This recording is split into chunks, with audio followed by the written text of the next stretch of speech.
वाहिगुरू जी।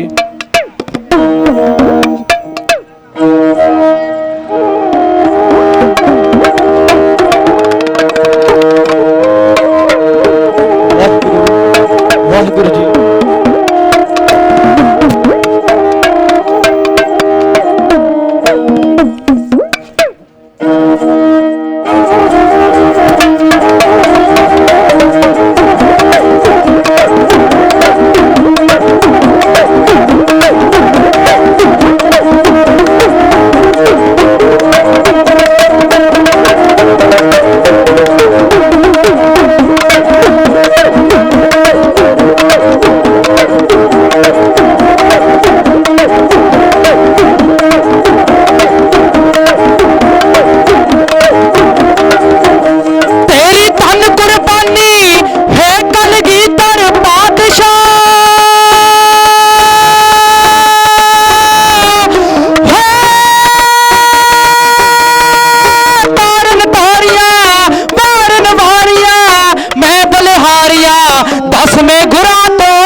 ਵੱਡੇ ਲਾਲ ਗੜੀ ਚਮਕੌਰ ਦੀ ਗੋਦ 'ਚ ਸੌ ਗਏ ਨੇ, ਵੱਡੇ ਲਾਲ ਗੜੀ ਚਮਕੌਰ ਦੀ ਗੋਦ 'ਚ ਸੌ ਗਏ ਨੇ। ਛੋਟੇ ਦੋ ਲਾਲਾਂ ਨੂੰ ਨੀਹਾਂ ਵਿੱਚ ਚੜਵਾਇਆ।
डेरा लाया हत्थां बंदियां जी अर्जा कर दे तेरियां हत्थां बंदियां जी अर्जा कर दे तेरियां हो सारी संगत कह दो गज के कह दो वाहिगुरु वाहिगुरु वाहिगुरु वाहिगुरु वाहिगुरु वाहिगुरु। किसानी मोर्चे दे विच बैठे अपने अणखां दी खातर अपनी गैरत दी लड़ाई खातर लड़ रहे किसानों गुरसिखो, आओ सब तो पहला उस कलंगीधर पातशाह नूं चेते करिए, उन्हां शहीदां नूं चेते करिए जिन्हां शहीदां ने साडे अंदर अणख नूं गैरत नूं पैदा कीता है कि अज असीं लड़न वास्ते तैयार होए हां, मरण वास्ते तैयार होए हां, अपनी अणख नूं हलूणा दे रहे हैं कि साडी अणख नूं मारिया जा रहा है, बंगारिया जा रहा है। आओ उन्हां शहीदां नूं चेते करदे आ साहब श्री गुरु गोबिंद सिंह महाराज दी बख्शी हुई फतेह बुलंद करो, गज के आखना करो जी वाहिगुरू जी का खालसा वाहिगुरू जी की फतेह। मेरे तो पहला बहुत ही सत्कारयोग ज्ञानी गुरचंद सिंह जी बीए आप जी नूं किसानी मसलियां दी सांझ पा के गए ने कि किवें सरकारां सानूं दबाउंदियां ने, किवें साडे ते इह काले कानून लिया के सानूं दबाउण दी कोशिश करदियां ने। अज तो नहीं, काफ़ी बरे पहला जदों सिख राज सिखरां ते सी, जदों सिख राज साडा अपना राज कायम सी, जदों असीं आप राज करदे हां, उदों भी साडी अणख नूं मारन वास्ते साडी गैरत, साडी जिहड़ी शहीदियां पाउण दे जज्बे ने, उन्हां नूं परखण वास्ते इन्हां लोकां ने साडे अंदर ही गिरदार पैदा करके अजिहे कानून कई बार लिआंदे अते असीं संघर्ष करके लड़ाइयां लड़के इन्हां कानूनां नूं इस धरती तो खत्म कर दिता। याद करो वो समा जदों कश्मीर दे अंदर सूबेदार गुल खान ने कश्मीरी पंडितां ते अत्याचार करने शुरू कर दिते सन, कश्मीरी पंडितां नूं मारना शुरू कर दिता सी, ते उस समय साडे पातशाह साहब श्री गुरु तेग बहादुर महाराज जी ने कुर्बानी दे के उस डुबदे धर्म नूं बचाया सी। अज तो 10 महीने पहला एक स्टेज ते दास ने गल सांझी की सी, जदों कश्मीरियां तो धारा 370 हटा दी गई सी, हर एक 11 बंदे ते एक फौज दे आदमी का पहरा लगा दिता गया सी। उस समय पंथक स्टेज तो एक होका दिता सी, पंजाब वासियों पहला कश्मीरियां नाल हुंदा है, फिर पंजाब की बारी आ जाती है। ते उही कारण होया 10 महीने पहला जुल्म होया कश्मीरियां नाल, फिर बारी आई साडियां जमीनां साडियां पग्गां इन्हां लोकां तो झल नहीं हुईयां, देख नहीं हुईयां, ते साडे वास्ते भी काले कानून लिया के आर्डीनेंस बना के उन्हां नूं लागू करके पंजाब दीयां जमीनां नूं, पंजाब दी खेतीबाड़ी नूं तबाह करन दी कोशिश की जा रही है। क्यों?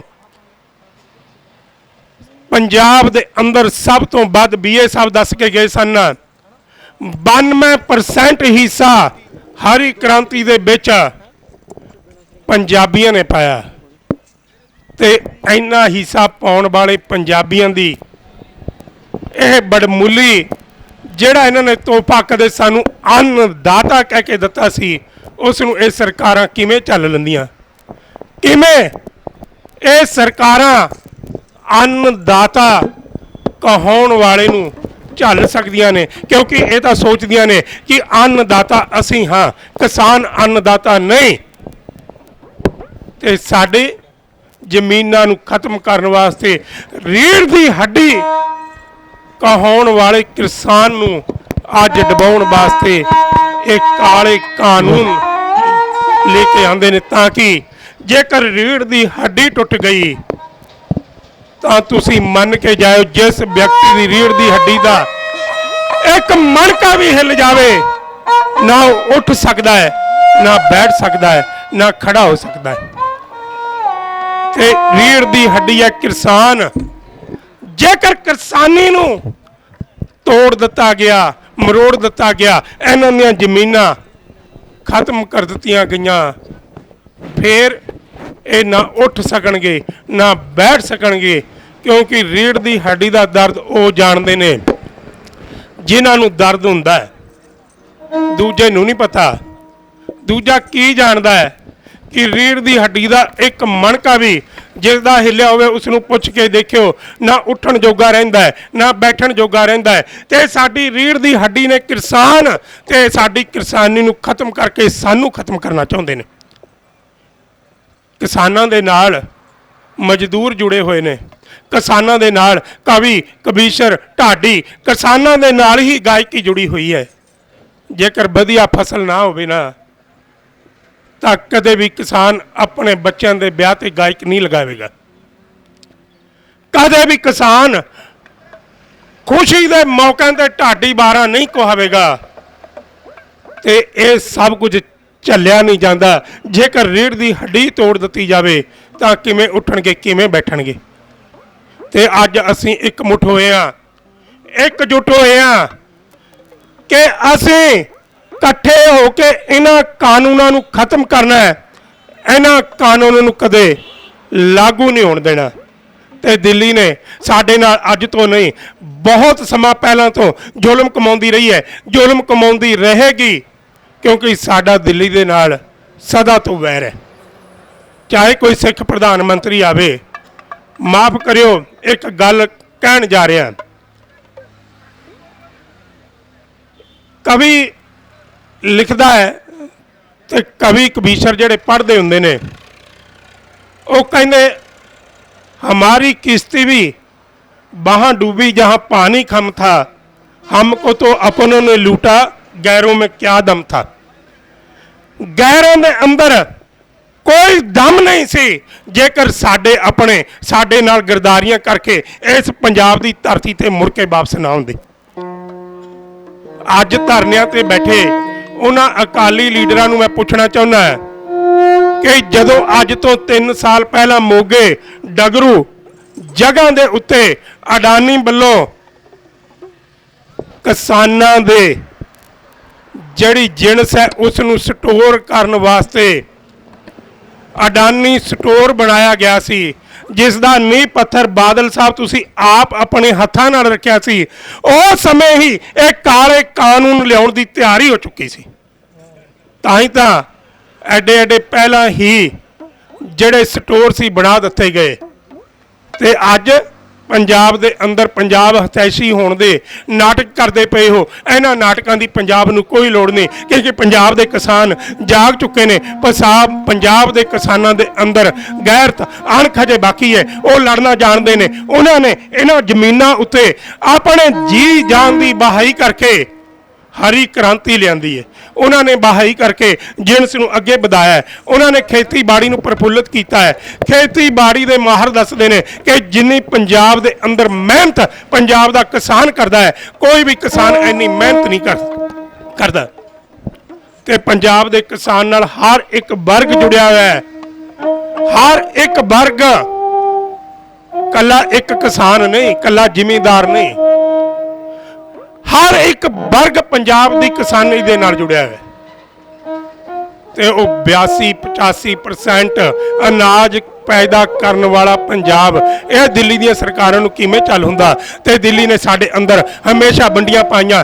ਯਾਦ ਕਰੋ 47 ਦਾ ਵੇਲਾ, ਜਦੋਂ 47 ਦੀ ਵੰਡ ਹੋਈ, ਜੇ ਸਭ ਤੋਂ ਵੱਧ ਮਰੇ ਤਾਂ ਸਿੱਖ ਮਰੇ।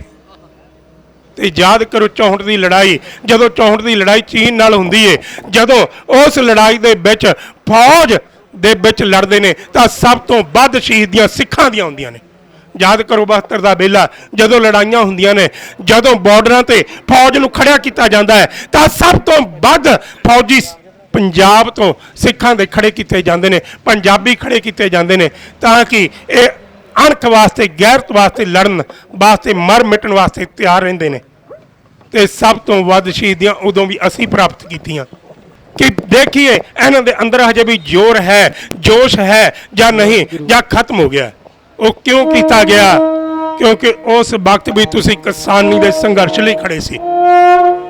ਆਨੰਦਪੁਰ ਦਾ ਮਤਾ, ਜੇਕਰ ਉਸ ਮਤੇ ਨੂੰ ਅੱਜ ਵੀ ਤੁਸੀਂ ਪੜ੍ਹੋ, ਜਿਸ ਨੂੰ ਭਾਈ ਕਪੂਰ ਸਿੰਘ ਨੇ ਲਿਖਿਆ ਸੀ, ਜਿਸ ਨੂੰ ਸੰਤ ਜਰਨੈਲ ਸਿੰਘ ਭਿੰਡਰਾਂ ਵਾਲਿਆਂ ਨੇ ਲਾਗੂ ਕਰਾਉਣ ਵਾਸਤੇ ਸੰਘਰਸ਼ ਜਾਰੀ ਕੀਤਾ ਸੀ, ਉਹ ਆਨੰਦਪੁਰ ਦਾ ਮਤਾ ਕੋਈ ਆਮ ਮਤਾ ਨਹੀਂ ਸੀ। ਉਸ ਦੇ ਅੰਦਰ ਸਾਡੇ ਪਾਣੀ ਦੀ ਲੜਾਈ, ਸਾਡੀਆਂ ਜ਼ਮੀਨਾਂ ਦੀ ਲੜਾਈ, ਸਾਡੇ ਜਿਣਸ ਦੀ ਲੜਾਈ, ਉਸ ਮਤੇ ਦੇ ਅੰਦਰ ਸਪੈਸ਼ਲ ਅੱਖਰਾਂ ਦੇ ਉੱਤੇ ਲਿਖਿਆ ਹੋਇਆ ਸੀ ਕਿ ਪੰਜਾਬ ਦੀ ਜੋ ਜਿਣਸ, ਪੰਜਾਬ ਦੇ ਅੰਦਰ ਜੋ ਜ਼ਮੀਨ ਤੇ ਫਸਲ ਉਗਾਈ ਜਾਂਦੀ ਏ, ਉਸ ਦਾ ਮੁੱਲ ਪੰਜਾਬ ਸਰਕਾਰ ਤੈਅ ਕਰੇਗੀ, ਕੇਂਦਰ ਸਰਕਾਰ ਨਹੀਂ। ਜਦੋਂ ਅਸੀਂ ਆਪਣੇ ਹੱਕਾਂ ਵਾਸਤੇ ਲੜਨ ਲੱਗੇ, ਫਿਰ ਸਾਡੇ ਅਕਾਲ ਤਖਤ ਨੂੰ ਢਾਇਆ ਗਿਆ। ਇਹ ਸਰਕਾਰਾਂ ਸਾਡੇ ਸ਼ੁਰੂ ਤੋਂ ਬੈਰੀ ਨੇ, ਇਹਨਾਂ ਨੇ ਸਾਡੀ ਅਣਖ ਨੂੰ, ਸਾਡੀ ਗੈਰਤ ਨੂੰ ਸ਼ੁਰੂ ਤੋਂ ਹੀ ਬੰਗਾਰਿਆ ਤੇ ਬੰਗਾਰਦੀਆਂ ਰਹਿਣਗੀਆਂ, ਤੇ ਅਸੀਂ ਇਹਨਾਂ ਨੂੰ ਮੂੰਹ ਤੋੜ ਦਾ ਜਵਾਬ ਇਉਂ ਦਿੰਦੇ ਰਾਂਗੇ।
ਮਨ ਮਰਜ਼ੀ ਤੇਰੀ ਐ ਜਦ ਜੀ ਕੀਤਾ ਰੂਲ ਬਣਾ ਲੇ ਹੁਣ ਤੇਰੀ ਚੱਲਣੀ ਨਹੀਂ ਅਸੀਂ ਹੁਣ ਦਿਲ ਵਿੱਚ ਰੋਸ ਜਗਾ ਲੈ ਮਨ ਮਰਜ਼ੀ ਤੇਰੀ ਐ ਜਦ ਜੀ ਕੀਤਾ ਰੂਲ ਬਣਾ ਲੇ ਹੁਣ ਤੇਰੀ ਨਹੀਂ ਚੱਲਣੀ ਅਸੀਂ ਹੁਣ ਦਿਲ ਵਿੱਚ ਰੋਸ ਜਗਾ ਲੈ ਤੈਨੂੰ ਢੇੜੇ ਪੈਣੇ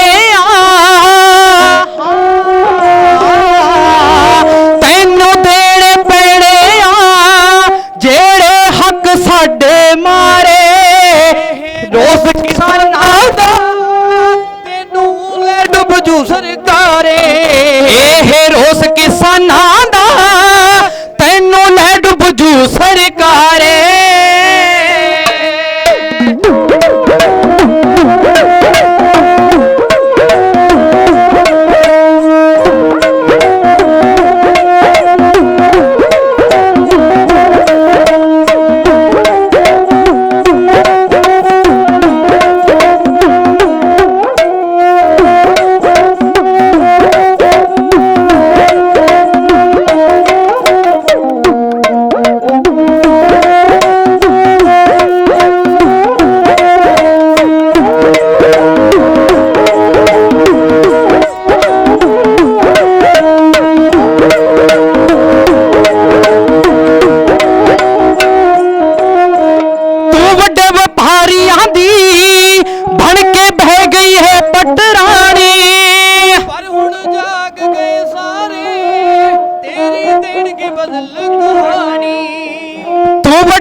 ਸਾਰੇ ਤੇਰੀ ਦੇਣਗੇ ਬਦਲ ਕਹਾਣੀ ਜਾ ਗਏ ਸਾਰੇ ਹੁਣ ਦੇਣਗੇ ਬਦਲ ਕਹਾਣੀ ਗੁਰ ਜੰਡ ਵੀ ਲਿਖ ਲਿਖ ਕੇ ਗੁਰ ਜੰਡ ਵੀ ਲਿਖ ਲਿਖ ਕੇ ਨੀ ਤੇਰੇ ਚੋਟ ਕਰਾਰੀ ਮਾਰੇ ਇਹ ਰੋਸ ਕਿਸਾਨਾਂ ਦਾ ਤੈਨੂੰ ਲੈ ਡੁੱਬ ਜੂ ਸਰਕਾਰੇ ਇਹ ਰੋਸ ਕਿਸਾਨਾਂ ਦਾ ਤੈਨੂੰ ਲੈ ਡੁੱਬ ਜੂ ਸਰਕਾਰੇ ਯਾਦ ਕਰੀਓ ਬੇਲਾ ਜਦੋਂ ਸਾਡੀ ਨੌਜਵਾਨੀ ਨੂੰ ਖਤਮ ਕਰ ਦਿੱਤਾ ਗਿਆ ਸੀ। ਅੱਜ ਤੋਂ 35 ਸਾਲ ਪਹਿਲਾਂ ਦੀ ਗੱਲ ਅਸੀਂ ਕਿਵੇਂ ਭੁੱਲ ਗਏ ਸਾਡੇ ਨੌਜਵਾਨਾਂ ਨੂੰ ਇਹਨਾਂ ਸਰਕਾਰਾਂ ਨੇ ਗੋਲੀਆਂ ਮਾਰ ਕੇ ਉਹਨਾਂ ਤੇ ਜੁਰਮ ਕਮਾਏ। ਉਸ ਸਮੇਂ ਸਾਡੇ ਨੌਜਵਾਨਾਂ ਤੇ ਕਾਲੇ ਕਾਨੂੰਨਾਂ ਤਹਿਤ ਪਰਚੇ ਦਰਜ ਕੀਤੇ ਉਹਨਾਂ ਨੂੰ ਖਤਮ ਕਰ ਦਿੱਤਾ ਤੇ ਜਿਹੜੇ ਬਚੇ ਉਹਨਾਂ ਨੂੰ ਜੇਲ੍ਹਾਂ ਵਿੱਚ ਸੜਨ ਵਾਸਤੇ ਮਜਬੂਰ ਕਰ ਦਿੱਤਾ। ਬੀਏ ਸਾਹਿਬ ਤੋਂ ਪਹਿਲਾਂ ਮੇਰੇ ਬਹੁਤ ਹੀ ਸਤਿਕਾਰਯੋਗ ਗਿਆਨੀ ਰਾਜਵਿੰਦਰ ਸਿੰਘ ਜੀ ਗੁਲਪੁਰ ਅਤੇ ਉਹਨਾਂ ਤੋਂ ਪਹਿਲਾਂ ਇੱਕ ਬੁਲਾਰਾ ਕਹਿ ਰਿਹਾ ਸੀ ਕਿ ਅਸੀਂ ਧੋਖੇ ਦੇ ਵਿੱਚ ਆ ਗਏ, ਪਰ ਇਹ ਧੋਖਾ ਸਾਡੇ ਨਾਲ ਅੱਜ ਤੋਂ ਨਹੀਂ, ਸ਼ੁਰੂ ਤੋਂ ਹੁੰਦਾ ਆ ਰਿਹਾ ਹੈ। ਕਦੇ ਧੋਖਾ ਕੀਤਾ ਸਿੱਖ ਰਾਜ ਦੇ ਅੰਦਰ ਧਿਆਨ ਸਿੰਘ ਡੋਗਰੇ ਨੇ, ਸਿੱਖ ਰਾਜ ਨੂੰ ਵੀ ਖਤਮ ਕਰ ਦਿੱਤਾ ਤੇ ਧੋਖਾ ਅੱਜ ਕੀਤਾ ਇਹਨਾਂ ਸਰਕਾਰ ਦੇ ਖੋਤਿਆਂ ਨੇ, ਬਾਦਲ ਵਰਗਿਆਂ ਨੇ, ਕੈਪਟਨ ਵਰਗਿਆਂ ਨੇ। ਮਾਫ ਕਰਨਾ, ਇਹ ਦੋਨੇ ਇੱਕੋ ਥਾਲੀ ਦੇ ਇੱਕੋ ਸਿੱਕੇ ਦੇ ਦੋ ਪਹਿਲੂ ਨੇ ਤੇ ਇਹਨਾਂ ਦੋਨਾਂ ਨੇ ਸਾਨੂੰ ਗਰਦਾਰੀ ਕਰਕੇ ਖਤਮ ਕਰ ਦਿੱਤਾ। ਕਦੋਂ ਅਸੀਂ ਯਾਦ ਕਰਾਂਗੇ ਕਿ ਸਾਡੇ ਨਾਲ ਸਾਡੇ ਆਪਣਿਆਂ ਨੇ ਗਰਦਾਰੀਆਂ ਕੀਤੀਆਂ, ਗੈਰਾਂ ਨੇ ਨਹੀਂ। ਗੈਰਾਂ ਦੇ ਵਿੱਚ ਇੰਨਾ ਦਮ ਨਹੀਂ ਸੀ ਕਿ ਉਹ ਸਾਡੀ ਅਣਖ ਨੂੰ, ਸਾਡੀ ਗੈਰਤ ਨੂੰ ਪਰਖ ਸਕਦੇ, ਕਿਉਂਕਿ ਅਸੀਂ ਉਹਨਾਂ ਨੂੰ ਮੂੰਹ ਦੀਆਂ ਦਿੱਤੀਆਂ ਹੋਈਆਂ ਸਨ ਤੇ ਉਹ ਮੂੰਹ ਦੀਆਂ ਖਾ ਕੇ ਚੁੱਪ ਕਰਕੇ ਬੈਠੇ ਸਨ। 100 ਸਾਲ ਅੰਗਰੇਜ਼ ਹਿੰਦੁਸਤਾਨ ਦੀ ਧਰਤੀ ਤੇ ਆ ਕੇ ਪੰਜਾਬ ਵੱਲ ਤੱਕਦਾ ਰਿਹਾ, ਕਦੋਂ ਪੰਜਾਬ ਨੂੰ ਗੁਲਾਮ ਬਣਾਵੇਗਾ, ਕਦੋਂ ਪੰਜਾਬ ਤੇ ਆਪਣਾ ਝੰਡਾ ਕਾਇਮ ਕਰੇਗਾ। ਪਰ ਹਿੰਮਤ ਨਹੀਂ ਪਈ ਕਿ ਉਹ ਪੰਜਾਬ ਦੇ ਵਿੱਚ ਪੈਰ ਵੀ ਰੱਖ ਸਕਦਾ। ਪਰ ਚੰਨ ਕੁ ਪੈਸਿਆਂ ਦੇ ਲਈ, ਕੱਲੇ ਕਸ਼ਮੀਰ ਦੇ ਰਾਜ ਲਈ ਧਿਆਨ ਸਿੰਘ ਡੋਗਰਾ ਵਿਕ ਗਿਆ। ਮਹਾਰਾਜਾ ਰਣਜੀਤ ਸਿੰਘ ਦਾ ਪੂਰਾ ਪਰਿਵਾਰ ਖਤਮ ਕਰ ਦਿੱਤਾ ਤੇ ਸਿੱਖ ਰਾਜ, ਜਿਸ ਰਾਜ ਦੀਆਂ ਅੱਜ ਅਸੀਂ ਗੁਣਗਾਨ ਕਰਦੇ ਪਏ ਨਾ, ਜਿਸ ਰਾਜ ਦੇ ਅਸੀਂ ਅੱਜ ਫਲਸਫੇ ਸੁਣਾਉਂਦੇ ਹਾਂ, ਜਿਸ ਰਾਜ ਦੀਆਂ ਉਦਾਹਰਨਾਂ ਦਿੰਦੇ ਹਾਂ, ਉਸ ਰਾਜ ਦੀਆਂ ਜੜ੍ਹਾਂ ਦੇ ਅੰਦਰ ਤੇਜ਼ਾਬ ਪਾਇਆ ਸਾਡੇ ਆਪਣਿਆਂ ਨੇ। ਮਹਾਰਾਜਾ ਰਣਜੀਤ ਸਿੰਘ ਦਾ ਅਜਿਹਾ ਰਾਜ ਸੀ। ਇੱਕ ਵਾਰ ਮਹਾਰਾਜਾ ਰਣਜੀਤ ਸਿੰਘ ਦੇ ਰਾਜ ਦੇ ਅੰਦਰ ਇੱਕ ਮੁਸਲਮਾਨ ਫਕੀਰ ਮੁਲਤਾਨ ਸ਼ਹਿਰ ਵੱਲ ਨੂੰ ਜਾ ਰਿਹਾ ਸੀ। ਚੇਤੇ ਰੱਖਿਓ, ਇਹ ਗੱਲਾਂ ਮੈਂ ਤੁਹਾਡੇ ਦਿਮਾਗ ਦੇ ਅੰਦਰ ਤਾਂ ਲਿਆਉਣੀਆਂ ਚਾਹੁੰਦਾ ਕਿ ਲੀਡਰ ਅਜਿਹਾ ਚੁਣਿਆ ਕਰੋ ਜਿਹੜਾ ਤੁਹਾਡੇ ਦੁੱਖ ਸੁੱਖ ਨੂੰ ਸਮਝੇ, ਜਿਹੜਾ ਤੁਹਾਡੇ ਦੁੱਖ ਨੂੰ ਆਪਣਾ ਦੁੱਖ ਦੱਸੇ ਤੇ ਜਿਹੜਾ ਤੁਹਾਡੇ ਸੁੱਖ 'ਚ ਆਪਣਾ ਸੁੱਖ ਮਾਣੇ। ਅਜਿਹੇ ਨਹੀਂ ਕਿ ਜਿਨ੍ਹਾਂ ਨੂੰ ਤੁਸੀਂ ਰਾਜ ਗੱਦੀਆਂ ਦਿੱਤੀਆਂ ਹੋਣ, ਪਹਿਲਾਂ ਹੋਣ 5-7 ਕਿੱਲੇ ਦੇ ਮਾਲਕ, ਜਦੋਂ ਉਹਨਾਂ ਨੂੰ ਮਿਲੇ ਰਾਜ ਉਹ ਬਣ ਜਾਣ 3-3, 400 ਕਿੱਲੇ ਦੇ ਮਾਲਕ, ਉਹਨਾਂ ਦੇ ਵੱਡੇ ਵੱਡੇ ਕਾਰੋਬਾਰ ਹੋਣ ਬਾਹਰ। ਅਜੇ ਨਹੀਂ, ਉਹ ਲੋਕ ਜਿਹੜੇ ਤੁਹਾਨੂੰ ਉੱਚਾ ਚੁੱਕਣ ਵਾਸਤੇ ਕੋਸ਼ਿਸ਼ਾਂ ਕਰਨ, ਜਿਹੜੇ ਤੁਹਾਡੀਆਂ ਤਰੱਕੀਆਂ ਤੇ ਖੁਸ਼ ਹੋਣ, ਅਜਿਹੇ ਲੋਕਾਂ ਨੂੰ ਰਾਜ ਦਿਆ ਕਰੋ। ਇਸ ਲਈ ਇਹ ਗੱਲ ਕਹਿਣ ਜਾ ਰਹੇ ਹਾਂ।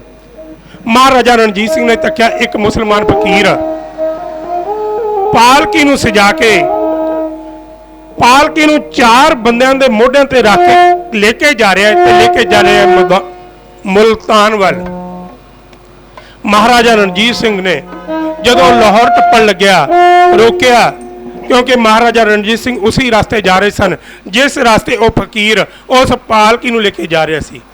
ਤੇ ਮਹਾਰਾਜਾ ਰਣਜੀਤ ਸਿੰਘ ਨੇ ਪੁੱਛਣਾ ਕੀਤਾ, ਫਕੀਰ ਜੀ, ਇਸ ਪਾਲਕੀ ਦੇ ਵਿੱਚ ਅਜਿਹਾ ਕੀ ਹੈ ਕਿ ਤੁਸੀਂ ਇਹ ਪਾਲਕੀ ਮੈਨੂੰ ਦੇਖ ਕੇ ਨਹੀਂ ਰੋਕੀ, ਤੁਸੀਂ ਇਸ ਪਾਲਕੀ ਨੂੰ ਧਰਤੀ ਤੇ ਨਹੀਂ ਰੱਖਿਆ, ਤੁਸੀਂ ਇਸ ਪਾਲਕੀ ਦੇ ਵਿੱਚ ਬੈਠੇ ਵਿਅਕਤੀ ਤੋਂ ਮੈਨੂੰ ਦੁਆ ਸਲਾਮ ਨਹੀਂ ਕਰਵਾਈ।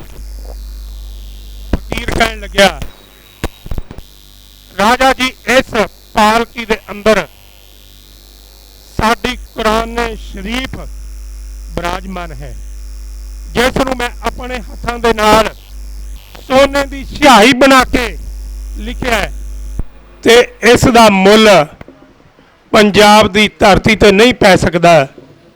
ਇਸ ਲਈ ਇਸ ਨੂੰ ਮੈਂ ਮੁਲਤਾਨ ਸ਼ਹਿਰ ਵੇਚਣ ਵਾਸਤੇ, ਇਸ ਦਾ ਮੁੱਲ ਪਾਉਣ ਵਾਸਤੇ ਚੱਲਿਆ ਵਾਂ। ਤੇ ਮਹਾਰਾਜਾ ਰਣਜੀਤ ਸਿੰਘ ਨੂੰ ਫਕੀਰ ਕਹਿਣ ਲੱਗਾ, ਇਸ ਕਰਕੇ ਇਹ ਪਾਲਕੀ ਥੱਲੇ ਨਹੀਂ ਰੱਖੀ ਤਾਂ ਕਿ ਕੁਰਾਨ ਸ਼ਰੀਫ ਦੀ ਬੇਅਦਬੀ ਨਾ ਹੋ ਜਾਵੇ। ਧਰਤੀ ਤੇ ਡਿੱਗੀ ਕੁਰਾਨ ਸ਼ਰੀਫ ਚੰਗੀ ਨਹੀਂ ਲੱਗਦੀ। ਤੇ ਮਹਾਰਾਜਾ ਰਣਜੀਤ ਸਿੰਘ ਘੋੜੇ ਤੋਂ ਉਤਰਿਆ, ਕਹਿਣ ਲੱਗਾ, ਸਾਈਂ ਜੀ, ਮੈਂ ਇਸ ਕੁਰਾਨ ਸ਼ਰੀਫ ਦੇ ਦਰਸ਼ਨ ਕਰਨਾ ਚਾਹੁੰਦਾ। ਜਦੋਂ ਉਸ ਕੁਰਾਨ ਸ਼ਰੀਫ ਨੂੰ ਤੱਕਿਆ, ਉਸ ਦੇ ਦਰਸ਼ਨ ਕੀਤੇ, ਸੱਚਮੁੱਚ ਸੋਨੇ ਦੀ ਸਿਹਾਈ ਦੇ ਨਾਲ ਉਹ ਕੁਰਾਨ ਸ਼ਰੀਫ ਤਿਆਰ ਕੀਤੀ ਹੋਈ ਸੀ। ਤੇ ਫਕੀਰ ਨੂੰ ਮਹਾਰਾਜਾ ਰਣਜੀਤ ਸਿੰਘ ਕਹਿਣ ਲੱਗਿਆ, ਮੁੱਲ ਬਾਹਰ ਲਾਉਣ ਦੀ ਲੋੜ ਨਹੀਂ, ਜਿੰਨਾ ਮੁੱਲ ਬਣਦਾ ਹੈ ਮੁੱਲ ਮੈਂ ਦਿਆਂਗਾ। ਤੁਸੀਂ ਮੇਰੇ ਦਰਬਾਰ ਦੇ ਅੰਦਰ ਇਹ ਜਿਹੀਆਂ ਜਿੰਨੀਆਂ ਕੁਰਾਨ ਸ਼ਰੀਫਾਂ ਬਣਾਈਆਂ ਨੇ ਸਾਰੀਆਂ ਲੈ ਕੇ ਆ ਜਾਣਾ ਹੈ ਤੇ ਜਿੰਨਾ ਤੁਸੀਂ ਮੁੱਲ ਮੰਗੋਗੇ ਉਨਾ ਮੁੱਲ ਦਵਾਂਗਾ। ਇਹ ਅਮੁੱਲ ਚੀਜ਼ ਹੈ, ਬਾਹਰ ਵੇਚੀ ਸਾਡੀ ਬੇਇੱਜ਼ਤੀ ਹੋਵੇਗੀ ਕਿ ਦੇਖੋ ਪੰਜਾਬ ਦਾ ਮਹਾਰਾਜਾ ਰਣਜੀਤ ਸਿੰਘ, ਜਿਹੜਾ ਸਭਨਾਂ ਦਾ ਸਾਂਝਾ ਕਹਾਉਂਦਾ ਹੈ, ਜਿਸ ਨੂੰ ਸ਼ੇਰੇ ਪੰਜਾਬ ਦਾ ਖਿਤਾਬ ਦਿੱਤਾ ਹੈ, ਉਸ ਮਹਾਰਾਜਾ ਰਣਜੀਤ ਸਿੰਘ ਦੇ ਦੇਸ਼ 'ਚੋਂ ਮੁਸਲਮਾਨ ਲੋਕ ਵਪਾਰ ਕਰਨ ਵਾਸਤੇ ਮੁਲਤਾਨ ਆਉਂਦੇ ਨੇ। ਤੇ ਸਾਡੇ ਵਾਲਿਆਂ ਨੇ ਦੇਖੋ ਕੀ ਕੀਤਾ, ਅਸੀਂ ਜਿਨਸਾਂ ਦੇ ਸਿਰ ਤੇ, ਅਸੀਂ ਫਸਲਾਂ ਦੇ ਸਿਰ ਤੇ ਆਪਣੇ ਬੱਚਿਆਂ ਦਾ, ਆਪਣੇ ਪਰਿਵਾਰਾਂ ਦਾ ਢਿੱਡ ਭਰਦੇ ਸਾਂ ਤੇ ਇਹ ਕਾਨੂੰਨ ਲਿਆ ਕੇ ਸਾਡੀਆਂ ਫਸਲਾਂ ਤੇ ਕਬਜ਼ ਹੋਣੇ ਨੂੰ ਫਿਰਦੇ ਨੇ। ਇਹ ਸਾਡੀਆਂ ਫਸਲਾਂ ਦਾ ਸਾਨੂੰ ਸਹੀ ਮੁੱਲ ਦੇਣ ਤੋਂ ਹੀ ਡਰਦੇ ਪਏ ਨੇ। ਅਜਿਹੇ ਲੀਡਰ ਚੁਣਿਆ ਕਰੋ ਜਿਹੜੇ ਲੀਡਰ ਤੁਹਾਡੀ ਆਰਖ ਨੂੰ ਯਾਦ ਰੱਖਣ ਕਿ ਤੁਸੀਂ ਕਿੰਨੇ ਗੈਰਤਮੰਦ ਹੋ, ਤੁਸੀਂ ਕਿਵੇਂ ਜ਼ਮੀਨਾਂ ਨੂੰ ਪੱਧਰਿਆਂ ਕਰਕੇ ਜ਼ਮੀਨਾਂ ਦੀਆਂ ਹਿੱਕਾਂ ਤੇ ਜੇਠ ਹਾੜ ਦੇ ਮਹੀਨੇ ਦੇ ਅੰਦਰ ਵੀ ਹਲ ਚਲਾ ਕੇ ਉਹਨਾਂ ਨੂੰ ਫਸਲ ਉਗਾਉਣ ਜੋਗੇ ਕਰਿਆ ਹੈ ਤੇ ਉਹਨਾਂ ਨੂੰ ਆਪਣੇ ਅੰਦਰ ਵਸਾ ਕੇ ਰੱਖਿਓ ਕਿ ਅਸੀਂ ਅੱਜ ਤੋਂ ਬਾਅਦ ਅਜਿਹੇ ਲੀਡਰ ਚੁਣਨੇ ਨੇ ਜਿਨ੍ਹਾਂ ਲੀਡਰਾਂ ਨੇ ਸਾਡੇ ਹਤੈਸ਼ੀ ਬਣਨਾ ਹੈ, ਜਿਨ੍ਹਾਂ ਲੀਡਰਾਂ ਨੇ ਸਾਨੂੰ ਸਹੀ ਰਾਸਤੇ ਦੱਸਣੇ ਤੇ ਸਾਡੇ ਵਾਲੇ ਲੀਡਰ ਜਦੋਂ ਵੇਲਾ ਸੀ ਦੱਸਣ ਦਾ ਤੁਹਾਡੇ ਖਿਲਾਫ ਕਾਲੇ ਕਾਨੂੰਨ ਬਣ ਰਹੇ ਨੇ, ਉਸ ਸਮੇਂ ਇਹ ਦਿੱਲੀ ਤੋਂ ਬਾਹਰ ਨਹੀਂ ਨਿਕਲੇ ਤੇ ਜਦੋਂ ਕਾਲੇ ਕਾਨੂੰਨ ਬਣ ਕੇ ਆਰਡੀਨੈਂਸ ਲਾਗੂ ਹੋਣ ਦੇ ਤਦਾਦ ਦੇ ਅੰਦਰ ਆ ਗਿਆ, ਜਦੋਂ ਕਾਨੂੰਨ ਨੂੰ ਵਿਧਾਨ ਸਭਾ ਦੇ ਵਿੱਚ ਲੋਕ ਸਭਾ ਦੇ ਵਿੱਚ ਪਾਸ ਕਰਾਉਣ ਵਾਸਤੇ ਉਪਰਾਲੇ ਕੀਤੇ ਜਾਣ ਲੱਗੇ, ਉਸ ਸਮੇਂ ਸਾਡੇ ਲੀਡਰ ਬਾਂਹ ਖੜੀਆਂ ਕਰਕੇ ਆਏ ਨੇ। ਇੱਕ ਚੇਤਾ ਹੋਰ ਕਰਾ ਦਿਆਂ, ਇਹਨਾਂ ਲੀਡਰਾਂ ਦੀ ਗਰਦਾਰੀ ਕਰਕੇ ਹੀ ਹਰਮੰਦਰ ਸਾਹਿਬ ਸ੍ਰੀ ਅਕਾਲ ਤਖਤ ਸਾਹਿਬ ਤੇ ਅਟੈਕ ਹੋਇਆ ਸੀ। ਜੇ ਲੀਡਰ ਗਰਦਾਰੀ ਨਾ ਕਰਦੇ ਤਾਂ ਅਕਾਲ ਤਖਤ ਸਾਹਿਬ ਤੇ ਹਮਲਾ ਨਹੀਂ ਸੀ ਹੋਣਾ। ਇਹਨਾਂ ਲੀਡਰਾਂ ਨੇ ਦਿੱਲੀ ਸਰਕਾਰ ਨੂੰ ਲਿਖ ਕੇ ਦਿੱਤਾ ਕਿ ਤੁਸੀਂ ਅਕਾਲ ਤਖਤ ਤੇ ਹਮਲਾ ਕਰੋ, ਤੁਸੀਂ ਹਰਮੰਦਰ ਸਾਹਿਬ ਨੂੰ ਘੇਰੋ, ਪੁਲਿਸ ਭੇਜੋ, ਫੌਜ ਭੇਜੋ, ਸੀਆਰਪੀ ਭੇਜੋ, ਕਿਸੇ ਤਰੀਕੇ ਦੇ ਨਾਲ ਸੰਗਤਾਂ ਨੂੰ ਹਰਮੰਦਰ ਸਾਹਿਬ ਚੋਂ ਬਾਹਰ ਕੱਢੋ। ਜੇਕਰ ਇਹ ਨਾ ਲਿਖ ਕੇ ਦਿੰਦੇ ਨਾ ਕਿਸੇ ਸਰਕਾਰ ਦੀ ਹਿੰਮਤ ਪੈਣੀ ਸੀ ਤੇ ਨਾ ਕਿਸੇ ਨੇ ਫੌਜ ਜਾਂ ਸੀਆਰਪੀ ਭੇਜਣੀ ਸੀ। ਤੇ ਅੱਜ ਵੀ ਇਹਨਾਂ ਸਰਕਾਰਾਂ ਨੂੰ ਯਾਦ ਕਰਾ ਦੇਣਾ ਚਾਹੁੰਦੇ ਹਾਂ, ਅਸੀਂ ਭੁੱਲੇ ਨਹੀਂ ਦਰਦ 84 ਦੇ ਜਿਹੜੇ ਸਾਡੇ ਅੱਜ ਵੀ ਅੱਲੇ ਨੇ, ਉਹਨਾਂ ਜ਼ਖਮਾਂ ਨੂੰ ਅਸੀਂ ਕਿਵੇਂ ਭੁੱਲ ਜਾਈਏ। ਜਿਹੜੇ ਜ਼ਖਮ ਸਰਕਾਰ ਜੀ ਤੁਸੀਂ ਸਾਨੂੰ ਦਿੱਤੇ ਨੇ, ਉਹਨਾਂ ਜ਼ਖਮਾਂ ਨੇ ਸਾਡੇ ਅਜਿਹੇ ਜ਼ਖਮ ਨਸੂਰ ਬਣਾ ਦਿੱਤੇ ਨੇ, ਨਾ ਸਾਡੇ ਤੋਂ ਮਿਟਣੇ ਨਾ ਅਸੀਂ ਭੁੱਲਣੇ ਨੇ। ਤੇ ਤੁਸੀਂ ਸਾਨੂੰ ਭੁਲਾਉਣ ਦੀ ਕੋਸ਼ਿਸ਼ ਕਰਦੇ ਹੋ।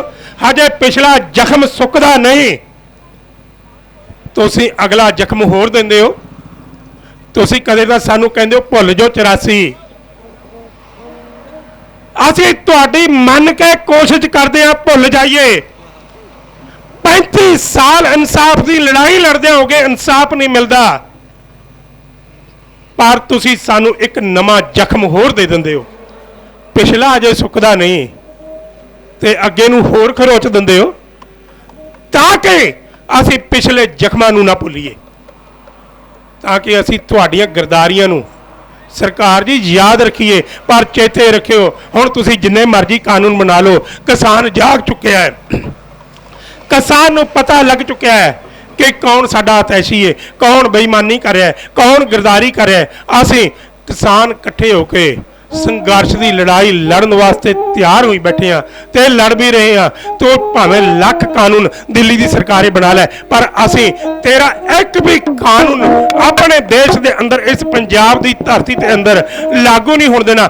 ਅਸੀਂ ਤੇਰੇ ਗੋਡੇ ਇਸ ਪੰਜਾਬ ਦੀ ਧਰਤੀ ਤੇ ਟਿਕਾਉਣੇ ਨੇ, ਇਸ ਪੰਜਾਬ ਦੀ ਧਰਤੀ ਤੇ ਤੇਰਾ ਸਿਰ ਆਪਣੇ ਪੈਰਾਂ ਦੇ ਵਿੱਚ ਰਖਾਉਣਾ ਹੈ। ਜਿਹੜੇ ਕਾਨੂੰਨ ਜਿਸ ਮੂੰਹ ਦੇ ਨਾਲ ਲੈ ਕੇ ਤੁਸੀਂ ਪੰਜਾਬ ਦੀ ਧਰਤੀ ਤੇ ਆਏ ਨਾ, ਉਸੇ ਮੂੰਹ ਦੇ ਨਾਲ ਤੁਹਾਨੂੰ ਵਾਪਸ ਮੋੜਨਾ ਹੈ, ਤੁਹਾਨੂੰ ਧੱਕੇ ਮਾਰ ਕੇ ਦਿੱਲੀ ਦੇ ਵਿੱਚ ਦੁਆਰੇ ਤੱਕਣਾ ਹੈ। ਆਓ ਇੱਕ ਕਿਸਾਨ ਹਤੈਸ਼ੀ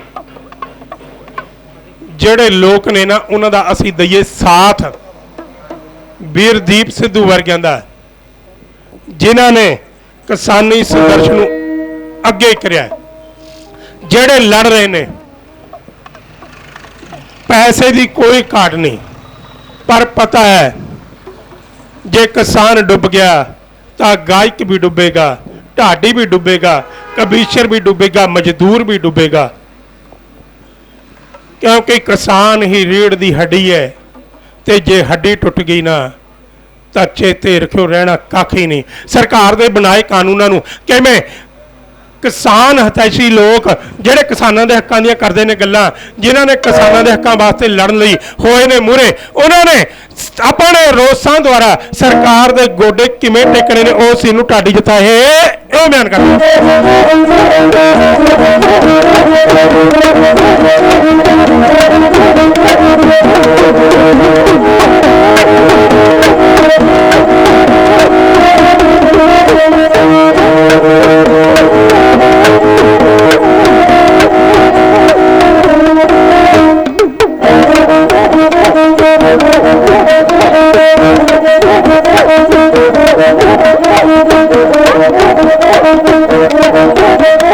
ਲੱਖ ਕਾਨੂੰਨ ਬਣਾ ਲੈ ਹੁਣ ਨਹੀਂ ਚੱਲਣੀ ਤੇਰੀ ਨੀ, ਹੁਣ ਨਹੀਂ ਚੱਲਣੀ ਤੇਰੀ ਨੀ। ਰੋਸ ਕਿਸਾਨਾਂ ਵਾਲਾ ਡੋਬੂ ਤੇਰੀ ਬੇੜੀ ਨੀ, ਰੋਸ ਕਿਸਾਨਾਂ ਵਾਲਾ ਡੋਬੂ ਤੇਰੀ ਬੇੜੀ ਨੀ।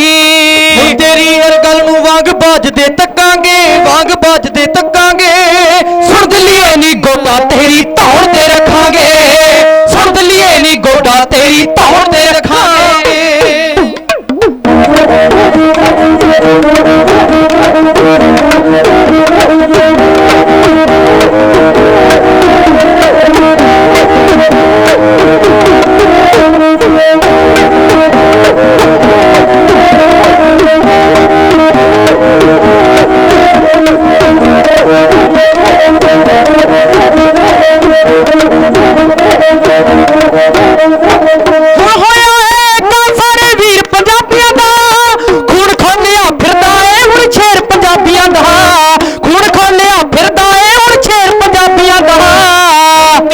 ਜ਼ੁਲਮਾਂ ਨੂੰ ਅਣਖਾਂ ਨਾਲ ਡੱਕਾਂਗੇ, ਅਣਖਾਂ ਨਾਲ ਡੱਕਾਂਗੇ। ਸੁਣ ਦਲੀਏ ਨੀ ਗੋਡਾ ਤੇਰੀ ਧੌਣ ਤੇ ਰੱਖਾਂਗੇ, ਸੁਣ ਦਲੀਏ ਨੀ ਗੋਡਾ ਤੇਰੀ ਧੌਣ ਤੇ ਰੱਖਾਂਗੇ।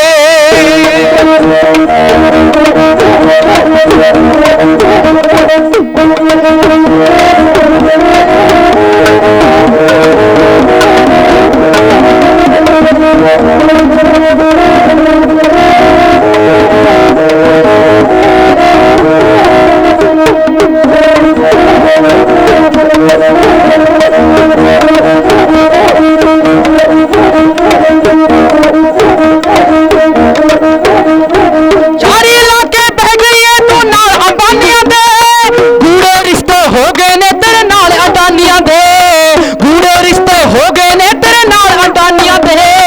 ਤਖਤ ਪਲਟਦਾ ਤੇਰਾ ਨੀ ਅੱਖਾਂ ਨਾਲ ਤੱਕਾਂਗੇ, ਅੱਖਾਂ ਨਾਲ ਤੱਕਾਂਗੇ। ਸੁਣ ਦਲੀਏ ਨੀ ਗੋਡਾ ਤੇਰੀ ਧੌਣ ਤੇ ਰੱਖਾਂਗੇ, ਸੁਣ ਦਲੀਏ ਨੀ ਗੋਡਾ ਤੇਰੀ ਧੌਣ ਤੇ ਰੱਖਾਂਗੇ।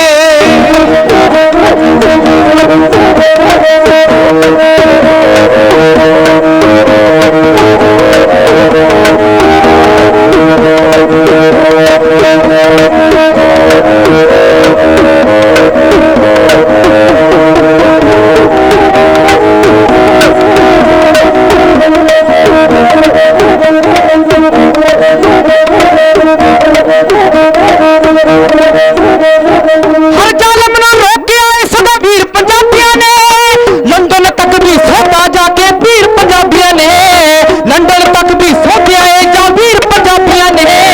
ਇਹ ਬਾਜੀ ਵੀ ਤੇਰੀ ਨਹੀਂ ਓ ਸਿਰ ਤੇ ਰੱਖਾਂਗੇ, ਸਿਰ ਤੇ ਰੱਖਾਂਗੇ। ਸੁਣ ਦਲੀਏ ਨੀ ਗੋਡਾ ਤੇਰੀ ਧੌਣ ਤੇ ਰੱਖਾਂਗੇ, ਸੁਣ ਦਲੀਏ ਨੀ ਗੋਡਾ ਤੇਰੀ ਧੌਣ ਤੇ ਰੱਖਾਂਗੇ।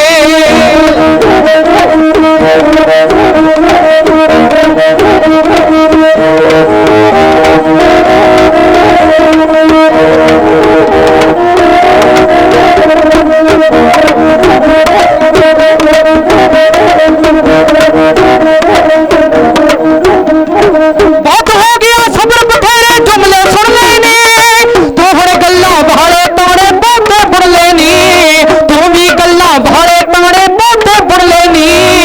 ਜੱਟ ਕਹੇ ਹੁਣ ਵਾਂਗ ਪਤੰਗਿਆ ਸਾਰੇ ਮੱਚਾਂਗੇ, ਸਾਰੇ ਮੱਚਾਂਗੇ। ਸੁਣ ਦਲੀਏ ਨੀ ਗੋਡਾ ਤੇਰੀ ਧੌਣ ਤੇ ਰੱਖਾਂਗੇ, ਸੁਣ ਦਲੀਏ ਨੀ ਗੋਡਾ ਤੇਰੀ ਧੌਣ ਤੇ ਰੱਖਾਂਗੇ, ਸੁਣ ਦਲੀਏ ਨੀ ਗੋਡਾ ਤੇਰੀ ਧੌਣ ਤੇ ਰੱਖਾਂਗੇ। ਹੁਣ ਗੋਡਾ ਤੇਰੀ ਧੌਣ ਤੇ ਰੱਖ ਕੇ ਅਸੀਂ ਇਹਨਾਂ ਕਾਨੂੰਨਾਂ ਨੂੰ ਰੱਦ ਕਰਾਉਣਾ ਹੈ। ਤੈਨੂੰ ਦੱਸਣਾ ਹੈ ਸਿੰਘਾਂ ਦੀ ਗੈਰਤ ਅਜੇ ਮਰੀ ਨਹੀਂ, ਜਿਉਂਦੀ ਏ ਜਾਗਦੀ ਏ। ਸਾਡੀ ਅਣਖ ਪੰਜਾਬੀਆਂ ਦੀ ਹਜੇ ਜਾਗਦੀ ਏ। ਚੇਤੇ ਰੱਖੀ, ਜਦੋਂ ਸਾਡੀ ਅਣਖ ਨੂੰ ਵੰਗਾਰਿਆ ਜਨਰਲ ਡਾਇਰ ਨੇ, ਅਸੀਂ ਬਦਲਾ ਲਿਆ ਲੰਦਨ ਵਿੱਚ ਜਾ ਕੇ। ਅਸੀਂ ਪਿੱਛੇ ਨਹੀਂ ਮੁੜੇ, ਪਹੁੰਚ ਗਏ ਇੰਗਲੈਂਡ ਦੀ ਧਰਤੀ ਤੇ। ਤੂੰ ਸਾਡੇ ਸੂਰਮੇ ਮਰਾ ਕੇ ਉਸ ਲੰਡਨ ਦੀ ਧਰਤੀ ਤੇ ਜਾ ਕੇ ਡੇਰੇ ਲਾਏ ਸੀ ਜਨਰਲ ਡਾਇਰ ਨੇ, ਤੇ ਸਾਡੇ ਪੰਜਾਬੀਆਂ ਨੇ ਆਪਣੀ ਅਣਖ ਦਾ, ਆਪਣੀ ਗੈਰਤ ਦਾ, ਉਹਨਾਂ ਸ਼ਹੀਦਾਂ ਦਾ, ਕੌਮੀ ਪਰਵਾਨਿਆਂ ਦਾ ਬਦਲਾ ਲਿਆ। ਤੇ ਜਦੋਂ 84 ਦੇ ਅੰਦਰ ਹਮਲਾ ਕਰਾ ਕੇ ਲੁਕ ਕੇ ਬੈਠ ਗਈ ਸੀ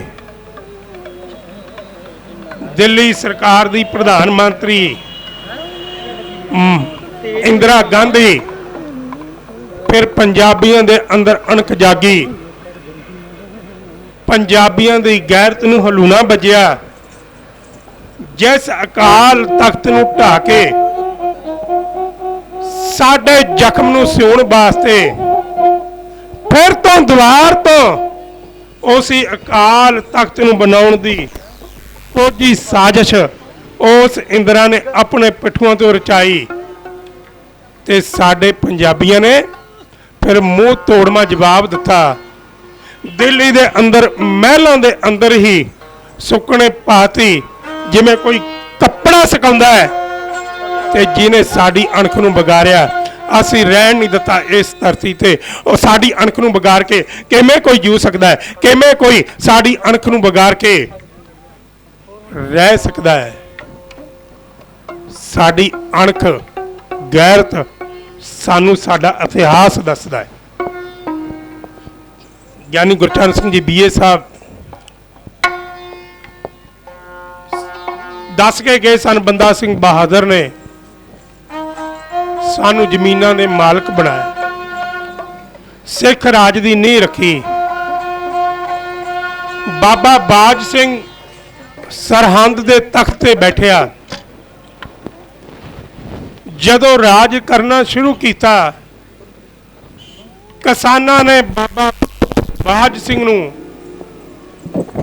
ਪਹੁੰਚ ਕੀਤੀ ਕਿ ਜਿਹੜੀਆਂ ਜ਼ਮੀਨਾਂ ਅਸੀਂ ਵਾਹੁੰਦੇ ਹਾਂ ਉਸ ਦਾ ਚੋਗਣਾ ਕਰ ਦੇਣਾ ਪੈਂਦਾ ਹੈ। ਅਸੀਂ ਜ਼ਮੀਨਾਂ ਦੇ ਮਾਲਕ ਵੀ ਨਹੀਂ, ਵਾਹੁੰਦੇ ਹਾਂ, ਸਾਨੂੰ ਮਜ਼ਦੂਰੀ ਕਰਨ ਵਾਸਤੇ ਰੱਖਿਆ ਹੋਇਆ। ਤੇ ਬਾਜ ਸਿੰਘ ਨੇ ਬਾਬਾ ਬੰਦਾ ਸਿੰਘ ਬਹਾਦਰ ਨਾਲ ਗੱਲ ਕੀਤੀ ਤੇ ਸਾਨੂੰ ਮਾਲਕ ਬਣਾ ਦਿੱਤਾ ਇਹਨਾਂ ਜ਼ਮੀਨਾਂ ਦੇ। ਜਿਹੜਾ ਜ਼ਮੀਨ ਵਾਹਵੇਗਾ ਉਹ ਜ਼ਮੀਨ ਦਾ ਮਾਲਕ ਉਹ ਹੋਵੇਗਾ। ਤੇ ਅਸੀਂ ਮਾਲਕ ਬਣੇ, ਤੇ ਅੱਜ ਇਹ ਸਰਕਾਰਾਂ ਸਾਡੇ ਇਹ ਮਾਲਕੀਨਾ ਹੱਕ ਸਾਤੋਂ ਖੋਹਣੇ ਚਾਹੁੰਦੀਆਂ ਨੇ। ਸਾਡੀ ਆਬਰੂ ਨੂੰ, ਸਾਡੀ ਅਣਖ ਨੂੰ ਡੁਬਾਉਣਾ ਚਾਹੁੰਦੀਆਂ ਨੇ, ਪਰ ਕਦੇ ਕੌਮਾਂ ਦੀ ਅਣਖ ਨਹੀਂ ਡੁੱਬਿਆ ਕਰਦੀ। ਕਿਉਂਕਿ ਜਿਨ੍ਹਾਂ ਕੌਮਾਂ ਦੇ ਆਪਣੇ ਅੰਦਰ, ਹਿਰਦੇ ਦੇ ਅੰਦਰ ਉਹਨਾਂ ਦੇ ਸ਼ਹੀਦਾਂ ਦੀ ਯਾਦ ਬਸੀ ਹੋਵੇ, ਜਿਨ੍ਹਾਂ ਕੌਮਾਂ ਦੇ ਅੰਦਰ ਸ਼ਹੀਦਾਂ ਦਾ ਚੇਤਾ ਹੋਵੇ, ਜਿਨ੍ਹਾਂ ਕੌਮਾਂ ਨੂੰ ਪਤਾ ਹੋਵੇ ਸਾਡੇ ਸ਼ਹੀਦਾਂ ਨੇ ਕੁਰਬਾਨੀਆਂ ਕਰਕੇ ਇਸ ਕੌਮ ਨੂੰ ਖੜਾ ਕੀਤਾ ਹੈ, ਇਸ ਕੌਮ ਦੇ ਅੰਦਰ ਅਨੇਕਾਂ ਹੀ ਸ਼ਹੀਦ ਹੋਏ ਨੇ, ਤੇ ਉਹਨਾਂ ਸ਼ਹੀਦਾਂ ਨੇ ਆਪਣੇ ਵਾਸਤੇ ਨਹੀਂ, ਸਾਡੇ ਲੋਕਾਂ ਵਾਸਤੇ ਲੜਾਈਆਂ ਲੜੀਆਂ, ਧਰਮ ਵਾਸਤੇ ਲੜਾਈਆਂ ਲੜੀਆਂ। ਕੋਈ ਵੀ ਲੜਾਈ ਸਾਹਿਬ ਛੇਵੇਂ ਪਾਤਸ਼ਾਹ ਹਰਗੋਬਿੰਦ ਸਾਹਿਬ ਮਹਾਰਾਜ ਜੀ ਨੇ ਅਤੇ 10ਵੇਂ ਪਾਤਸ਼ਾਹ ਨੇ ਆਪਣੇ ਲਈ ਨਹੀਂ, ਸਾਡੇ ਲਈ ਲੜੀ, ਸਾਡੇ ਹੱਕਾਂ ਲਈ ਲੜੀ, ਸਾਨੂੰ ਉੱਚਾ ਚੁੱਕਣ ਵਾਸਤੇ ਲੜੀ, ਤੇ ਸਾਨੂੰ ਉੱਚਾ ਵੀ ਚੁੱਕਿਆ, ਸਾਨੂੰ ਰੁਤਬੇ ਵੀ ਦਿੱਤੇ। ਸਾਨੂੰ ਜਿਨ੍ਹਾਂ ਨੂੰ ਕੋਈ ਪੁੱਛਦਾ ਨਹੀਂ ਸੀ, ਕੌਡੀਆਂ ਦੇ ਭਾ, ਉਹਨਾਂ ਨੂੰ ਅੱਜ ਬਣਾਇਆ ਸਰਦਾਰ 10ਵੇਂ ਪਾਤਸ਼ਾਹ ਨੇ। ਸਾਡੀ ਗੈਰਤ ਨੂੰ, ਅਣਖ ਨੂੰ ਇਹਨਾਂ ਸਰਕਾਰਾਂ ਨੇ ਵੰਗਾਰਿਆ, ਪਰ ਅਸੀਂ ਮੂੰਹ ਤੋੜਵਾਂ ਜਵਾਬ ਦਿੱਤਾ।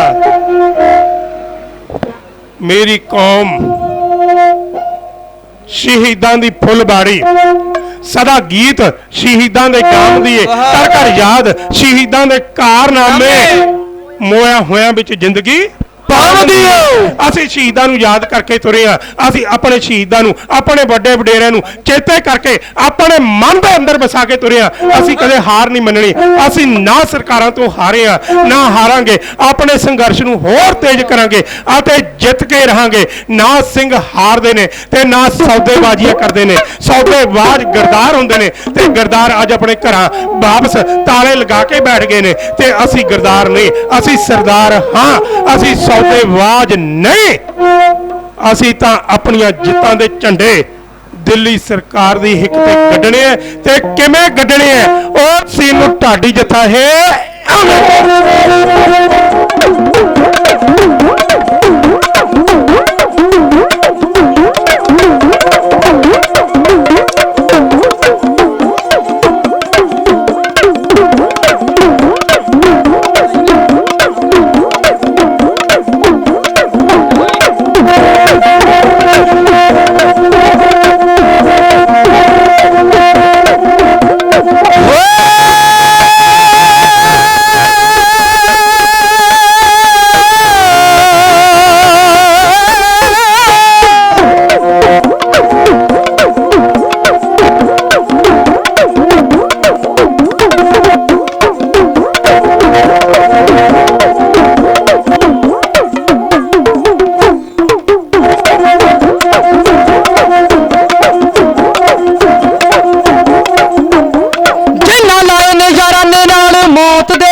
ਸਿਰਾਂ ਤੇ ਜਿਹੜੇ ਬੰਨਦੇ, ਕਫਨ ਸਿਰਾਂ ਤੇ ਜਿਹੜੇ ਬੰਨਦੇ, ਕਰਦੇ ਕਦੇ ਨਹੀਂ ਸੌਦੇਬਾਜ਼ੀਆਂ। ਕਫਨ ਸਿਰਾਂ ਤੇ ਜਿਹੜੇ ਬੰਨਦੇ, ਕਰਦੇ ਕਦੇ ਨਹੀਂ ਸੌਦੇਬਾਜ਼ੀਆਂ।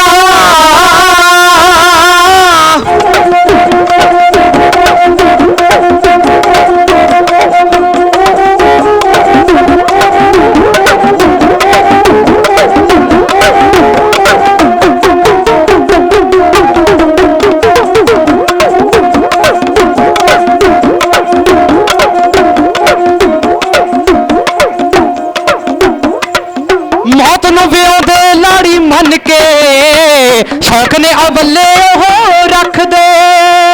ਹਿੱਕ ਨਹੀਂ ਦਿਆ ਦੀ ਕਦੇ ਮੰਗਦੇ, ਹਿੱਕਾ ਠੋਕ ਕੇ ਜ਼ੁਲਮ ਅੱਗੇ ਡੱਕਦੇ।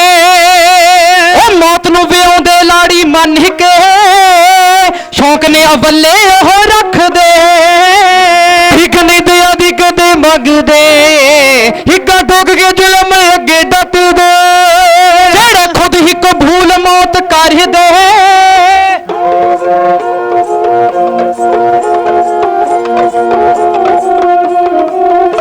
ਜਿਹੜਾ ਖੁਦ ਹੀ ਕਬੂਲ ਮੌਤ ਕਰਦੇ, ਫਤਵੇ ਸੁਣਾਉਣੇ ਫਿਰ ਕਾਜ਼ੀਆਂ। ਕਫਨ ਸਿਰਾਂ ਤੇ ਜਿਹੜੇ ਬੰਨਦੇ, ਕਫਨ ਸਿਰਾਂ ਤੇ ਜਿਹੜੇ ਬੰਨਦੇ, ਕਫਨ ਸਿਰਾਂ ਤੇ ਜਿਹੜੇ ਬੰਨਦੇ, ਕਰਦੇ ਕਦੇ ਨਹੀਂ ਸੌਦੇਬਾਜ਼ੀਆਂ।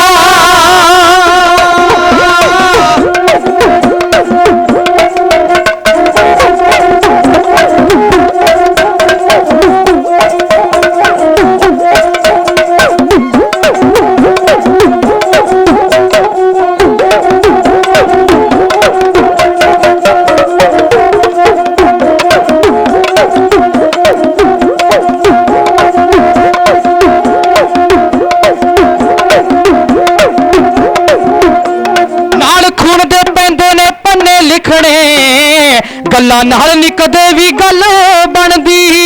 ਉਹ ਜਿੰਨਾ ਲਾਲਚ ਰੱਖੇ ਨੇ ਸਾਰੇ ਲੋਕ ਤੇ, ਇੱਕ ਉਹਨਾਂ ਦੀ ਜ਼ੁਲਮ ਅੱਗੇ ਤਣਦੀ। ਨਾਲ ਖੂਨ ਦੇ ਪੈਂਦੇ ਨੇ ਪੰਨੇ ਲਿਖਣੇ, ਗੱਲਾਂ ਨਾਲ ਨੀ ਕਦੇ ਵੀ ਗੱਲ ਬਣਦੀ। ਉਹ ਜਿੰਨਾ ਲਾਲਚ ਰੱਖੇ ਨੇ ਸਾਰੇ ਲੋਕ ਤੇ, ਇੱਕ ਉਹਨਾਂ ਦੀ ਜ਼ੁਲਮ ਅੱਗੇ ਤਣਦੀ। ਜਿਹੜੇ ਮਸਤ دیਵਾਨੇ ਹੁੰਦੇ ਮੌਤ ਦੇ, ਜਿਹੜੇ ਮਸਤ دیਵਾਨੇ ਹੁੰਦੇ ਮੌਤ ਦੇ, ਉਹ ਨਹੀਂ ਹੁੰਦੀਆਂ ਉਹਨਾਂ ਤੋਂ ਸ਼ੋਸ਼ੇਬਾਜ਼ੀਆਂ। ਕਫਨ ਸਿਰਾਂ ਤੇ ਜਿਹੜੇ ਬੰਨਦੇ, ਕਫਨ ਸਿਰਾਂ ਤੇ ਜਿਹੜੇ ਬੰਨਦੇ।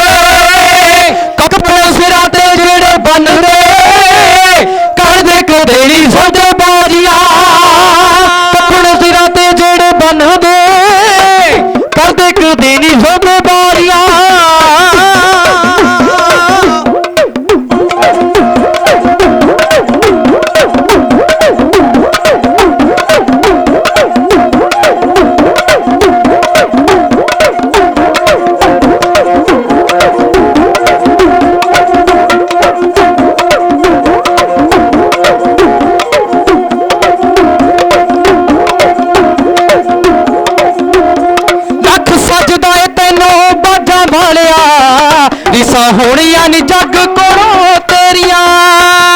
ਕਹੇ ਗੁਰਜੰਟ ਹੱਥ ਜੋੜ ਕੇ ਤੇਰੇ ਅੱਗੇ ਰਜੋਈਆਂ ਸਦਾ ਮੇਰੀਆਂ। ਲੱਖ ਸਜਦਾ ਏ ਤੈਨੂੰ ਬਾਜਾਂ ਵਾਲਿਆ, ਰੀਸਾਂ ਹੋਣੀਆਂ ਨੀ ਜੱਗ ਕੋਲੋਂ ਤੇਰੀਆਂ। ਕਹੇ ਗੁਰਜੰਟ ਹੱਥ ਜੋੜ ਕੇ ਤੇਰੇ ਅੱਗੇ ਰਜੋਈਆਂ ਸਦਾ ਮੇਰੀਆਂ। ਇਸੇ ਲਈ ਤਾਂ ਜਹਾਨ ਅੱਜ ਪੂਜਦਾ, ਇਸੇ ਲਈ ਤਾਂ ਜਹਾਨ ਅੱਜ ਪੂਜਦਾ। ਪੁੱਤ ਵਰ ਕੇ ਤੂੰ ਜਿੱਤੀਆਂ ਨੇ ਬਾਜੀਆਂ। ਕੱਫਣ ਸਿਰਾਂ ਤੇ ਜਿਹੜੇ ਬੰਨਦੇ, ਕੱਫਣ ਸਿਰਾਂ ਤੇ ਜਿਹੜੇ ਬੰਨਦੇ, ਕੱਫਣ ਸਿਰਾਂ ਤੇ ਜਿਹੜੇ ਬੰਨਦੇ, ਕਰਦੇ ਕਦੇ ਨਹੀਂ ਸੌਦੇ ਬਾਜੀਆਂ। ਕੱਫਣ ਸਿਰਾਂ ਤੇ ਜਿਹੜੇ ਬੰਨਦੇ, ਕਰਦੇ ਕਦੇ ਨਹੀਂ ਸੌਦੇ ਬਾਜੀਆਂ। ਕਰਦੇ ਕਦੇ ਨਹੀਂ ਸੌਦੇ ਬਾਜੀਆਂ, ਕਰਦੇ ਕਦੇ ਨਹੀਂ ਸੌਦੇ ਬਾਜੀਆਂ। ਜਿਨ੍ਹਾਂ ਨੇ ਆਪਣੇ ਸਿਰਾਂ ਤੇ ਕੱਫਣ ਬੰਨੇ ਹੋਣ ਉਹ ਸੌਦੇਬਾਜ਼ੀ ਕਿਵੇਂ ਕਰਨਗੇ? ਜਿਹੜੀਆਂ ਪੱਗਾਂ ਨੇ ਕੱਫਣ ਨੇ, ਚੇਤੇ ਰੱਖਿਓ ਜਦੋਂ ਜੰਗਾਂ ਦੇ ਵਿੱਚ ਯੁੱਧਾਂ ਦੇ ਵਿੱਚ ਸਿੱਖ ਦੀ ਮੌਤ ਹੋ ਜਾਂਦੀ ਸੀ ਨਾ, ਉਸ ਦੇ ਤਨ ਤੇ ਪਾਉਣ ਲਈ ਕੱਪੜਾ ਨਹੀਂ ਸੀ ਹੁੰਦਾ ਤੇ ਪੱਗ ਉਤਾਰ ਕੇ ਥੱਲੇ ਤੇ ਉੱਪਰ ਪਾ ਦਿੱਤੀ ਜਾਂਦੀ ਸੀ। ਕੱਫਣ ਦਾ ਕੰਮ ਵੀ ਇਹ ਪੱਗ ਹੀ ਕਰਦੀ ਸੀ। ਤੇ ਜਿਨ੍ਹਾਂ ਦੇ ਸਿਰ ਤੇ ਕੱਫਣ ਬੰਨੇ ਹੋਣ ਉਹ ਸੌਦੇਬਾਜ਼ੀਆਂ ਨਹੀਂ ਕਰਦੇ, ਉਹ ਡਰਦੇ ਨਹੀਂ ਸਰਕਾਰਾਂ ਤੋਂ, ਤੇ ਨਾ ਉਹ ਕਿਸੇ ਦੀ ਈਨ ਮਰਦੇ ਨੇ, ਤੇ ਨਾ ਕਿਸੇ ਦਾ ਡਰ ਮੰਨਦੇ ਨੇ, ਤੇ ਨਾ ਕਿਸੇ ਡਰ ਦੇ ਅੰਦਰ ਰਹਿੰਦੇ ਨੇ। ਕਿਉਂਕਿ ਗੁਰੂ ਤੇਗ ਬਹਾਦਰ ਮਹਾਰਾਜ ਦਾ ਬਚਨ ਹੈ, ਭੈ ਕਾਹੂ ਕੋ ਦੇਤ ਨਹਿ, ਨਹਿ ਭੈ ਮਾਨਤ ਆਨ। ਨਾ ਕਿਸੇ ਨੂੰ ਡਰ ਦੇਣਾ ਹੈ ਤੇ ਨਾ ਕਿਸੇ ਦਾ ਡਰ ਸਹਿਣਾ। ਕਿਸੇ ਨੂੰ ਡਰਾ ਕੇ ਵੀ ਨਹੀਂ ਰੱਖਣਾ ਤੇ ਕਿਸੇ ਦੇ ਡਰ ਥੱਲੇ ਵੀ ਜ਼ਿੰਦਗੀ ਬਤੀਤ ਨਹੀਂ ਕਰਨੀ।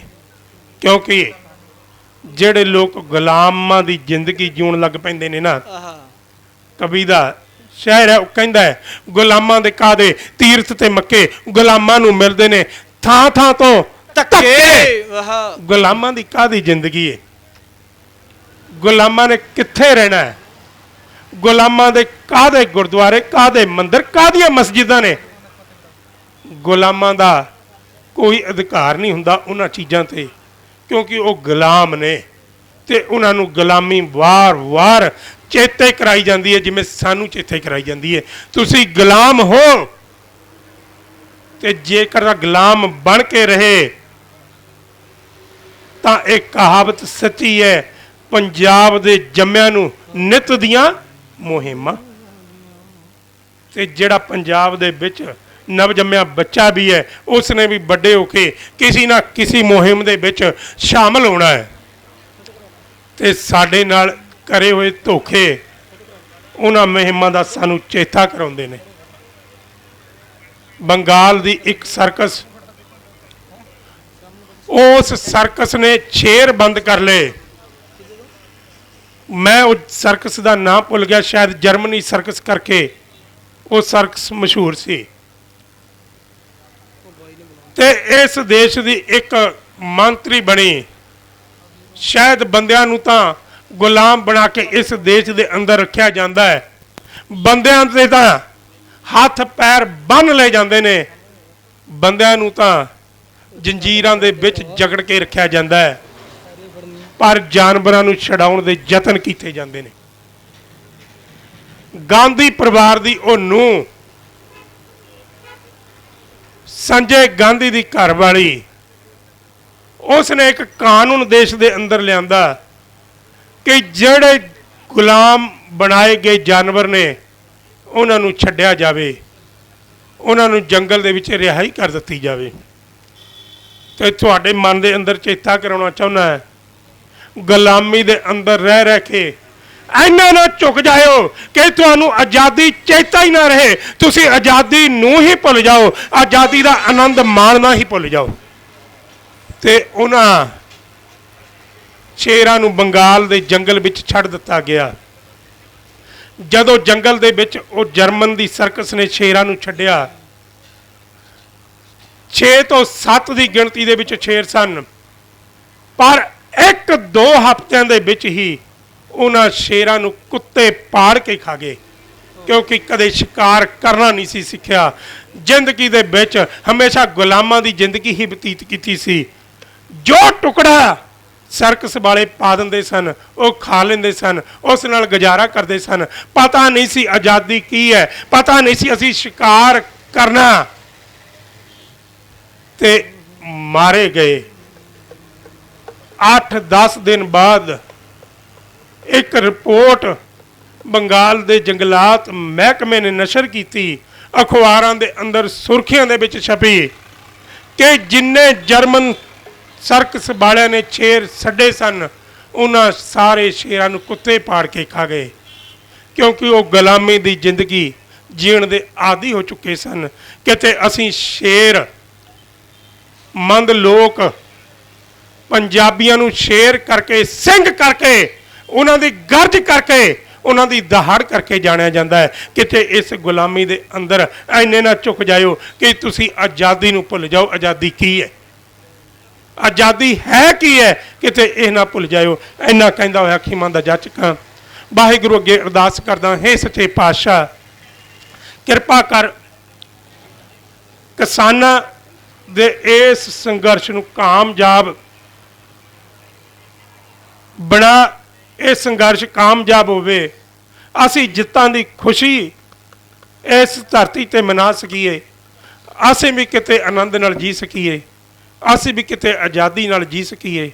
ਸਾਡਾ ਵੀ ਕਿਤੇ ਕਿਰਪਾ ਕਰ ਸਿੱਖ ਰਾਜ ਸਥਾਪਿਤ ਹੋਵੇ, ਅਸੀਂ ਫਿਰ ਤੋਂ ਮਹਾਰਾਜਾ ਰਣਜੀਤ ਸਿੰਘ ਵਾਲਾ ਰਾਜ ਸਥਾਪਿਤ ਕਰਕੇ ਸਿੱਖ ਰਾਜ ਦੀ ਸਥਾਪਨਾ ਕਰ ਸਕੀਏ, ਆਪਣੇ ਰਾਜ ਦੀ ਸਥਾਪਨਾ ਕਰ ਸਕੀਏ।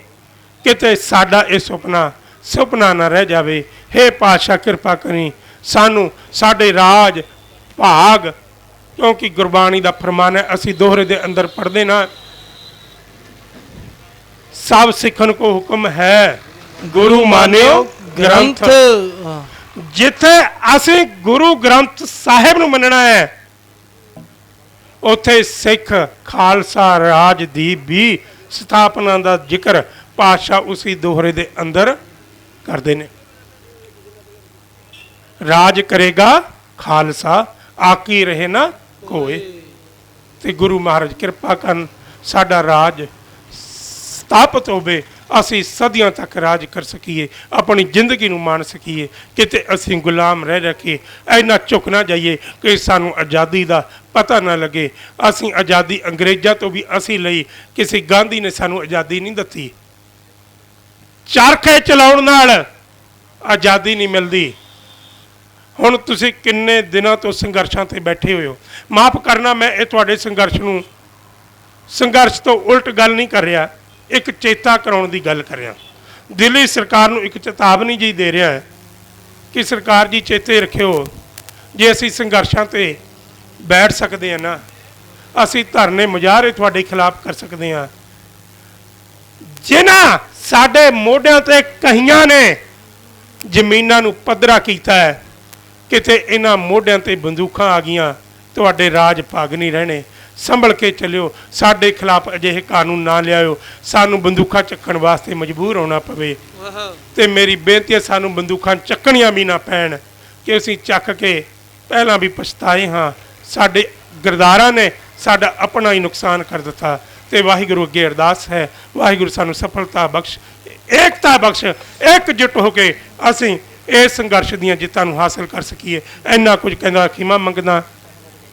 ਸਟੇਟ ਸੈਕਟਰੀ ਸਾਹਿਬ ਸਰਦਾਰ ਜੋਗਾ ਸਿੰਘ ਜੀ ਅਤੇ ਹੋਰ ਜਿੰਨੇ ਵੀ ਸੱਜਣ ਇੱਥੇ ਆਏ ਨੇ, ਭਾਈ ਰਾਜਵਿੰਦਰ ਸਿੰਘ ਜੀ ਗੁੱਲਪੁਰ ਨਵਾਂ ਸ਼ਹਿਰ ਅਤੇ ਹੋਰ ਸਾਰੇ ਸੱਜਣ ਜਿਨ੍ਹਾਂ ਦਾ ਮੈਂ ਨਾਂ ਨਹੀਂ ਜਾਣਦਾ, ਉਹਨਾਂ ਸਾਰਿਆਂ ਦਾ ਧੰਨਵਾਦ।